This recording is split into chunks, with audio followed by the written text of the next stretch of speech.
Yo, what's going on to you? Yo, what's going on YouTube? Kpaceguy here.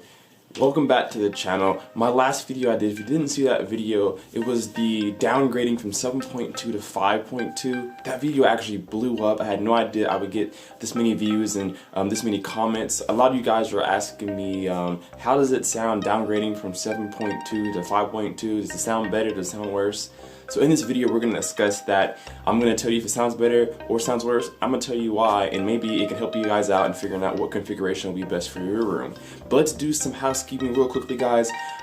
This month of January, all my subscribers, I've been getting a buttload of subscribers this month and last month, but still 85% of the people who watch my videos aren't even subscribers. So I challenge you guys to hit that subscribe button absolutely free of charge. Just hit that button and you're subscribed to the channel. You won't miss a thing. I give giveaways away. I do different reviews, different demos, just some fun stuff on the channel. So if you guys are here right now, go ahead and hit that subscribe button if you're not already subscribed. If you are, I thank you so much. It's been a fun journey and we're gonna keep that going. So without further ado, let's get back to the video.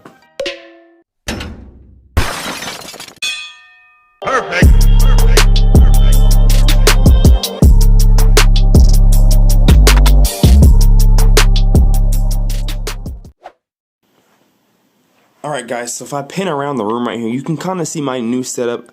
Got the bookshelves back here on the side of the couch. Haven't moved them yet. I had to move them more towards the side of the couch. But as you can see here, as I pan around the room, I've downgraded from a 7.2.4 to now a 5.2.4. And the reason why I chose to do that is because if you guys have watched my videos in the past, I've always had my giant bookshelf speakers on the back as my side or my back surround, and then I had my bookshelf speakers on the side of the couch. So I ran a 7.2.4, and the issue that I had with it is that when the speakers were that close to the couch, it kind of took away a lot of the realism of the home theater experience. And I decided to go ahead and downgrade. It's actually been one of the better decisions that I've made in my home theater, and it's made a lot of difference. Over the weekend, I had a lot of opportunity to go ahead and run through different movies and calibrate and kind of tailor it to my liking. And I've gotten a really good result, really good response from all of that. And so what the biggest difference from downgrading from 7.2.4 to 5.2.4 is that not only does it look better because my room's too small for the speakers, but it sounded better because it was way too easy for me to tell where things were coming from in my system. So when I say that, I mean it was super easy to tell that my surround backs were performing or my side surrounds were performing because they were so close to me. But now that I have this configuration here with a much better setup, I'm able to hear better separation of the stereo imaging. I'm better able to hear sound effects. I'm better able to hear the Atmos speakers because having my speakers right behind my head made it really hard for me to hear those Atmos speakers up top.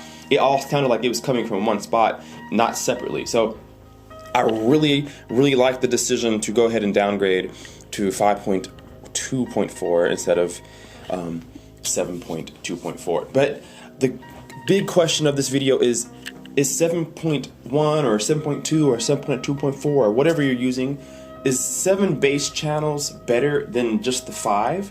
And honestly, it's going to be subjective. It's going to be up to you guys if it's better or worse. It really is going to have to depend on what room you're in, what kind of speakers you have, how big they are, how far away are you from those speakers. And with my room, as you guys can see, it's much longer, or I guess I could say it's much wider than it is deep.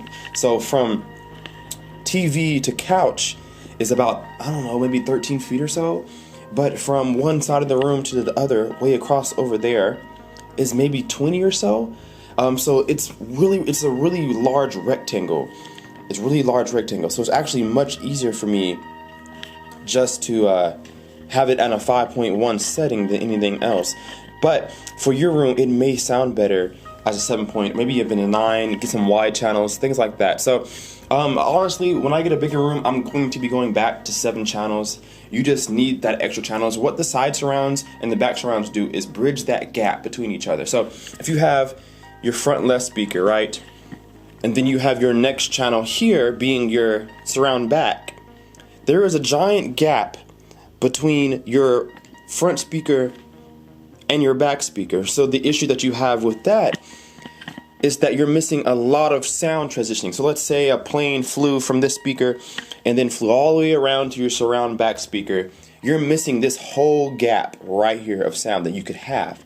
That's why you run a 7.1 or 7.2 or whatever you have, so that you can bridge that gap between that speaker and your surround back speaker. Now you have a speaker usually here, and then you can have sound kind of go all the way through to where the plane or the helicopter or the bowling ball ended, things like that. So that's why you have that extra speaker there. So honestly, the more speakers, the better. But of course, in a lot of rooms and a lot of homes, it's not ideal to have all these speakers placed, especially if you have a wife who isn't too fond of all this.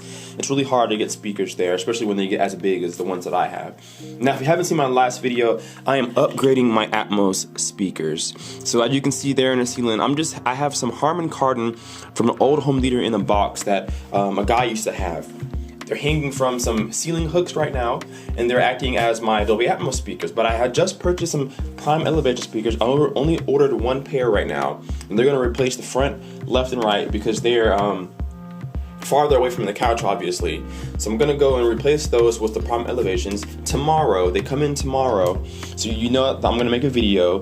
Stay tuned for that video. I'm going to make one of the elevations, just kind of unboxing it, overview. We all know what they are. They've been around for a long time now, but I'm definitely going to give you my take on them, of course. I'm going to replace those speakers there and then run some Atmos movies, things like that, and tell you what I think. Alright guys, so that's going to do it for this video. Thank you so much for watching. I just wanted to give you guys a little explanation, my kind of take on going down from 7.2.4 to a 5.2.4. It's been a really good experience, but remember, your room plays a big role in how your sound is going to sound. If I put all my speakers in your house, it could sound phenomenal, way better than it does in here, because rooms really play a big role in how your sound is going to perform. So I just want to let you guys know that going down from 7.2 to 5.2 wasn't a bad thing at all. It actually sounded much better. So maybe that gives you ideas on your sound. Maybe you should upgrade from 5 to 7. Maybe you should go from 7 to 9. You never know. So leave me down below in a comment if this video helped you guys out at all. What kind of configuration are you using? Are you thinking of going Atmos? Do you even like Atmos at all? Let me know in the comments below. And remember guys, 85% of you for the month of January were not subscribers. 85% of you guys are watching videos and not subscribing. Remember, it's free. Just hit that big red button and you'll get all the notifications you'll possibly need to make sure you're not missing any of my videos. Stay tuned probably tomorrow for my elevation video where I unbox the elevations and put them up on the wall or ceiling. Haven't figured it out yet. It's going to be a fun project. So guys, stay tuned and we'll see you in the next video. Kpaceguy out.